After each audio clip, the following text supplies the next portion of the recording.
Federal NDP leader Jagmeet Singh is counting on voters there to finally give him a seat in the House of Commons. Today, Singh confirmed he's running in an upcoming by-election in Burnaby South, where one issue could be the key to victory. CTV's Shannon Patterson reports.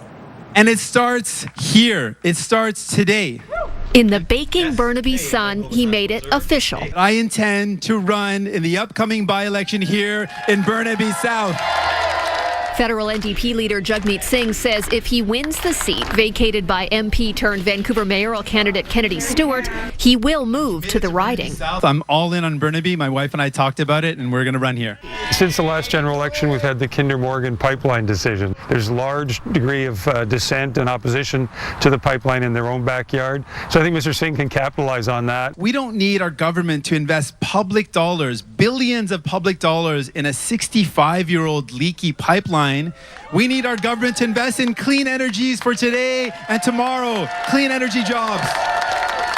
A date for the by-election has not yet been set, and we still don't know who Jagmeet Singh's Conservative or Liberal opponents will be, but the NDP leader is betting on voters here, choosing him. Shannon Patterson, CTV News, Burnaby. New documents suggest expanding the Trans Mountain pipeline could cost the feds billions more than once thought.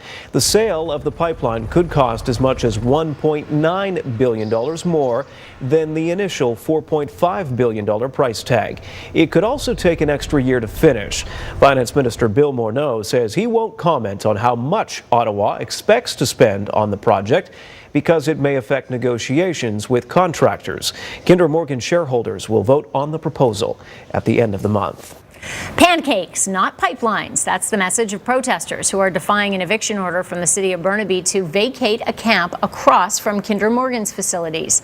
The city issued a 72-hour eviction notice for the group known as Camp Cloud on Wednesday, but protesters say they aren't going anywhere. Instead, they held a pancake breakfast. The city says there are more than 10 structures in the camp, along with portable washrooms and showers, and it all must come down. Protesters who set up a camp across from Kinder Morgan's site in Burnaby are still there tonight, despite being served with an eviction order by the city. The deadline to leave for the group, called Camp Cloud, was 6 this morning, but protesters say they're not going anywhere. Instead of leaving, they held a pancake breakfast instead. The camp was erected back in November of last year as a gathering point for people opposed to the Trans Mountain pipeline expansion. The city of Burnaby says the camp is a safety hazard, even though the notice says the city will take action to remove the camp if protesters don't leave by themselves. Nothing has happened so far. Tempers flared outside a Kinder Morgan terminal as BC's highest court approved an injunction allowing the city of Burnaby to remove Camp Cloud protesters. The injunction was delivered last night and promptly thrown back at officials. Under the terms of the injunction, protesters have 48 hours to remove all structures, shelters, and vehicles from the site. The court is also ordering a sacred fire burning must be extinguished. It would have been set under very dry conditions and near several fuel tank farms.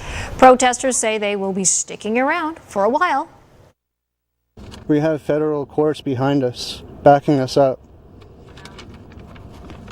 We have the Crown also backing us up, so the provincial laws don't really mean anything to us.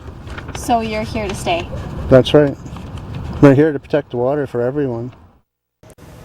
Dozens of students are gathering at Burnaby Mountain to protest the expansion of Kinder Morgan's Trans Mountain pipeline. This isn't right, and things need to change. They are linking arms to form a human chain in front of a Kinder Morgan terminal. Many say they are willing to get arrested if need be. Other anti-pipeline demonstrators who've been camped out are staying put despite a court injunction that ordered them to leave on Sunday night. Majority here is in the youth age group, around in their 20s, and they're all students and live or have lived around this area, and they're all here because they have that connection to the land and they want to share that and pass that on to next generations, because they're here for themselves, but they're also here for the people that come after them long after they're gone. Well, I think Canadians really have to know what they bought into here. The original pipeline was built in 1953 and it leaks like a sieve. It's leaked 40,000 barrels since it was built, including major spills in Burnaby and along the rest of the route. It is in very bad repair, and in fact is in illegal areas in a lot of cases, running smack through the middle of First Nations reserves and through highly populated residential communities. They're going to have to sink hundreds of millions of dollars into the old pipeline in order to get it up to snuff, let alone the new pipeline. So this project could be $15–20 billion of taxpayers' money. It is a bad idea. Bad idea. Okay, so 40,000 barrels, that's over a 60-year time period. Now, a lot of people will say that oil sort of stirs the drink of the Canadian economy. Ottawa, Alberta, they're both saying that we're losing millions by the day by not building this pipeline, billions if it doesn't get built at all. What do you say to that?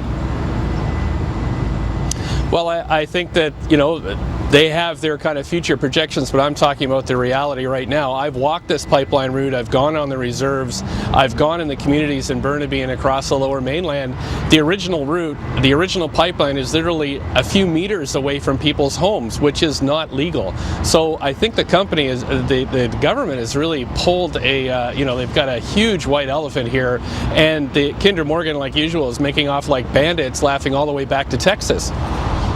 Interesting. I mean, your premier, our premier, Premier Horgan, there's some are saying that this is giving him an out. This situation now gives him an out on this whole decision, this whole moving forward. Yeah, I know there's court decisions that still hang in the balance, but some are saying it does give him an out. What do you want the premier to do right now? I think the Premier's been doing the thing he should be doing, is protecting British Columbians. Look, this thing, so we have some kind of loose agreements with First Nations. There's dozens of them across the pipeline route. I think if I was them, I'd be renegotiating these agreements, because it not only affects the new pipeline, it's the old pipeline too, which again, I believe goes through 15 reserves and at least 80 First Nations territories. So I think that the government has really stepped in it today. I mean, if the biggest pipeline company in the world can't make this work, why would the government make it work? And they're risking billions, I would say 15 to 20 billion when this price is over. Who's going to buy that from them? This is a desperate move, and really, I'm still going to do everything I can to stop it.